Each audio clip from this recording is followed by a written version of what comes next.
In a falling interest rate environment, investors may be considering the potential opportunities in fixed income. Joining us now to discuss how things look in the high yield space is Anthony Imbesi, VP and Director for High Yield Portfolio Management at TD Asset Management. Anthony, welcome to the program. Thanks for having me, Greg. All right, your first time here. We do this with a first-time guest. We get them to tell a little bit about their work and what they do here at the bank and part of the strategy for the audience. Well, as you mentioned, I'm a portfolio manager. I've been with TD Asset Management 8.5 years. And I'm responsible for the fixed income mandates, in particular the high yield sleeves of the portfolios that we manage in the active fixed income team. Obviously, high yield can be an interesting space, but perhaps one that is not well understood by investors when you start talking about fixed income. So give us an overview of the high yield market. What is it comprised of? Well, the high yield market is essentially any debt, whether it's bond or loans, that's rated below investment grade. So anything with a BBB minus rating or lower is considered high yield or leveraged credit. And it's quite a big market. The US dollar market's about 1.3 trillion in size. If you include euro-denominated high yield and emerging markets and leveraged loans, you can get to 3.5 trillion. And if you throw in private credit or direct lending, it gets to about 5 trillion or greater. So that's a pretty big market. It's significant, and it's one that shouldn't be ignored.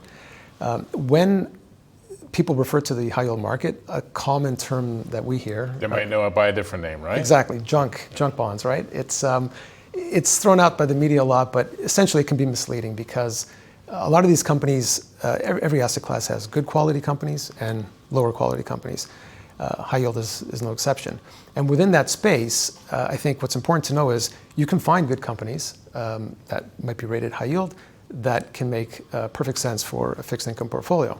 So when we look at the high yield market, one of the things we do is we screen out all these potential lower quality names and do our analysis. But effectively, it's a market that should be considered for any investors in their high yield portfolio. And when we, again, talking about junk bonds, it's an important market for issuers. If you can't issue in the investment grade market, this is the market where companies can access capital and grow their businesses. Some companies have actually grown to become investment grade over time, while others have remained high yield, and there's nothing wrong with that. For example, when we look at, I'll name some companies for you, Ford Motor Credit, or Ford Motor, for example, Kraft Heinz, T-Mobile, Netflix, Uber, Tesla in the US, and in Canada, National Bank, Laurentian Bank, Air Canada, Bombardier, Rogers, Quebecor. All these companies have or have had at one point high yield I'm debt. actually surprised to hear that. I mean, these are some big name companies on both sides of the border. Exactly. So if you paint the entire asset class with the same brush, you're really missing out on these opportunities. Because if you think about it, a lot of investors might own some of the equities, either directly or indirectly. Institutions own the equities of these companies. And yet, if things went really badly, if you got into a bankruptcy or restructuring scenario, you would much rather be a bondholder than an equity holder, because bondholders get paid off first before any residual value gets allocated to the equity holders. And don't forget, this high yield market, it's a market that's invested by institutions such as pension funds, sovereign wealth funds, insurance companies. They do it to enhance their income, improve their returns. All right, let's talk about a nice breakdown of what the space is, a better understanding of the space. Probably people in the audience will be saying, I had no idea some of those companies either are or used to be. Let's talk about the opportunity there. I believe you have some charts for us in terms of how the space has performed. Yeah, there's definitely opportunities in high yield. I'll highlight some quickly here. Obviously, return is the big one.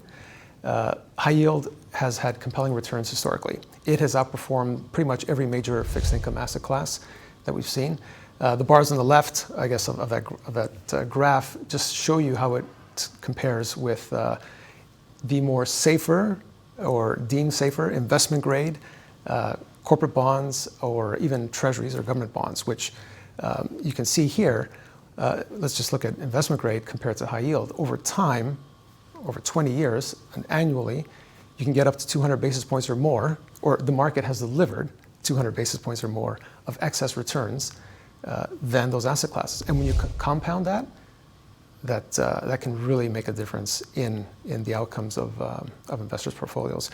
And a lot of people say, well, what about the risks? Or, yes, you can get certain returns, but the price volatility. So I guess this graph here, we indicate we adjust for that. So what we're doing is we're showing the returns for the asset classes, for a few asset classes, and we're showing the volatility, and then we're just taking the ratio between that. And you can see loans and high yield, again, this is leverage credit, comes out ahead of the other asset classes. So in other words, you're getting more return for that given amount of volatility, which again makes it a more compelling argument to consider high yield or leverage credit as part of your fixed income solution. Do we have one more picture for the audience? I can't remember if we had two or if we had three. I think that was it. That was it. Those yeah, were that was two it. pictures. Yeah, all right. They were nice pictures. Yeah, the best benefit, I guess, is returns, but there's other benefits like Yeah. diversification. So when you compare, if you just limit yourself to Canadian investment grade corporates, you're really limiting yourself to a much smaller market. But if you start including high yield into that, you're giving yourself access to a market that's 4.5 times the size. Actually, it's over 3 times the size, but 4.5 times more companies to choose from, and over 25 different industries. For example, Canadian IG, 35% of the market is just financial-related companies. Financials and utilities make up 50% of the market. And then if you throw in energy, that's almost 2/3 of the Canadian corporate investment-grade market. You can't really diversify a portfolio with those 3 sectors. Bringing in high yield gives you that opportunity. Another thing is duration. Duration is much lower in high yield than it is in your investment grade bonds. The reason is typically high yield bonds have a 5 to 10 year maturity, and they're also callable, so they never really get to that maturity, which means you have a shorter duration period and therefore less sensitivity to interest rate risk. Let's talk about some of the risks there, because obviously, I mean, yield usually reflects risk and risk premium. So the yields are higher. What do we need to be aware of on the risk side? You're right, good point. Like every asset class, there's always risks involved.